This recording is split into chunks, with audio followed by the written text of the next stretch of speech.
Custer, toward the end of the campaign, is so distraught that he actually disobeyed several direct orders. One, to gather supplies at a certain fort, Fort Sedgwick. Instead, he gathers uh, supplies from another fort. Then he leaves the campaign and leaves his regiment without permission or without any type of knowledge. Andrew Smith had no knowledge that Custer had left the regiment on his own to just strike out across Kansas. He rode all the way across Kansas to be back with his wife. He hadn't seen his wife for 6 months. And while he was on the ride, he also had deserters shot without trial, military trial. That was a law. You couldn't just capture deserters and shoot and kill them on the spot. They had to have a trial.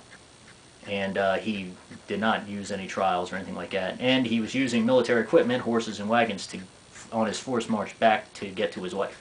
So all of this catches up with Custer in 1867, and he is court-martialed for all these offenses, for being absent from his command without permission, for forced march, using military equipment without permission, for shooting deserters, conduct detrimental, prejudice to the good order of military conduct. All that boils over in 1867, and Custer finds himself in front of an inquiry and court-martialed. He is suspended from the Army for 1 year without rank and without pay. And so the Custers unfortunately go back to Monroe, Michigan in 1867 for a year. While they are gone, the cavalry continues to try to capture the Indians after the Hancock expedition and continues to fail.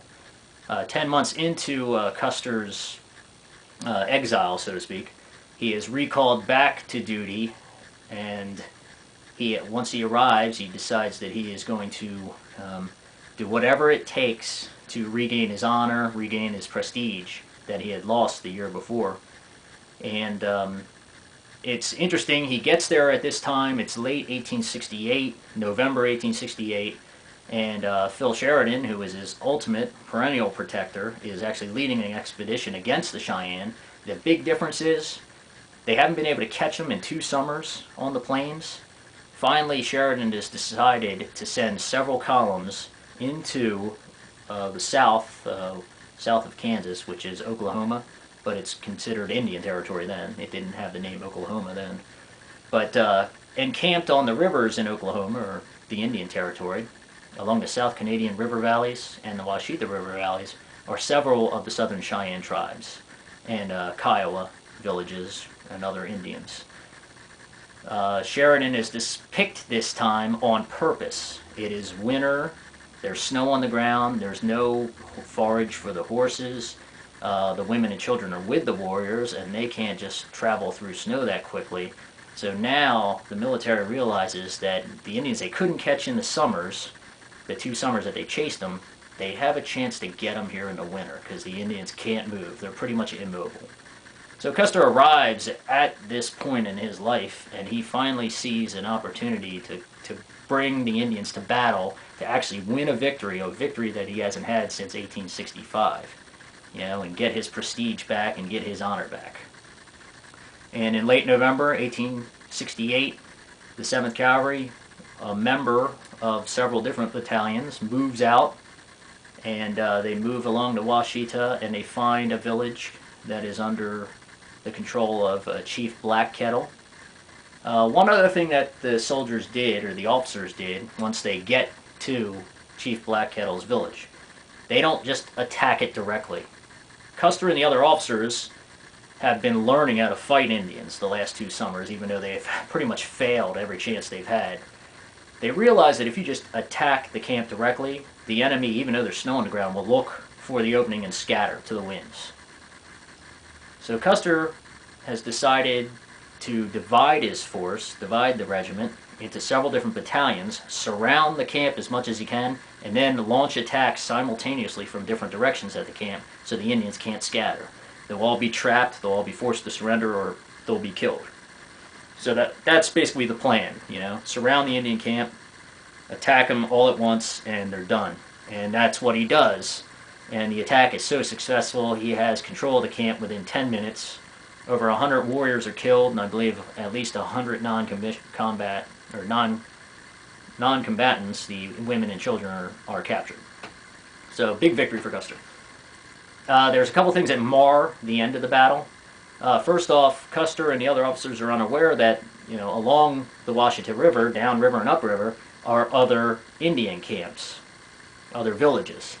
And word gets to these villages, and warriors start to leave those villages, and they're starting to pile up on Custer's flanks. So Custer's looking to the left and the right, or the east and the west, and he's starting to see these Indians coming in, and he's realizing he's in between two forces, so he needs to get out of there. So he fires the village, and he's deciding to pull out. Another thing is his pack train is behind him to the north, and it is totally undefended. Now, if the Indians sweep around and find that pack train, they're going to destroy it and kill everybody on it. And then Custer will be losing all his supplies and ammunition and all that, and that would be terrible. So that's another reason to pull back.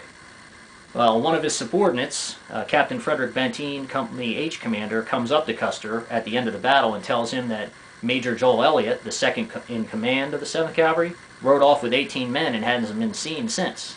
He wanted to know if they should send out a search party. Custer, realizing that he has Indians coming in and needing to protect the pack train and to get these non-combatants, all the women and children that they have captured, out of there, decides against the search and decides to pull out.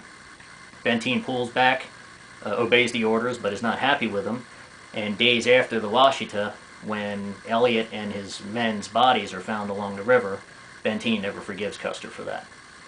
So that was a problem with the end of the Washita. It didn't really unite the 7th Cavalry totally. The death of Elliott, Major Elliott and his men, and the refusal of Custer to actually go and search for him really put a rift in some of the 7th Cavalry officers, and definitely caused a rift between Custer and Benteen, and that will become a major issue in history, as we all know, once we get into the Little Bighorn, in 8 years from now, 8 years from the Washita. So after the Washita battle, the 7th Cavalry moves back to Fort Supply and moves back into Kansas. And the next 2 summers, they're still raiding by Indians, but it's not as serious as it was before. They didn't have the oomph that they once had after the Washita battle.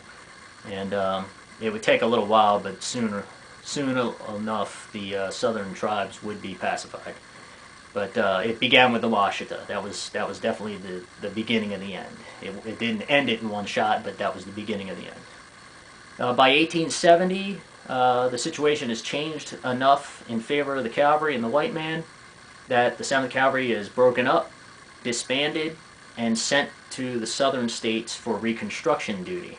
And so the cavalry would be split up, the regiment would be split up for the next 3 years, up until 1873, and they would basically be spread out all through the southern states. I believe Custer was in Kentucky, with 1 or 2 companies, and then other companies were spread out, Georgia, Louisiana, Alabama, all that stuff. So the regiment would not be together as a whole regiment again for, 3 or 4 years after the Reconstruction. So Reconstruction duty ends in 1873, and basically we will continue in a minute. The next phase of the campaigns, or the next phase in American history, will basically be dealing with the northern plains.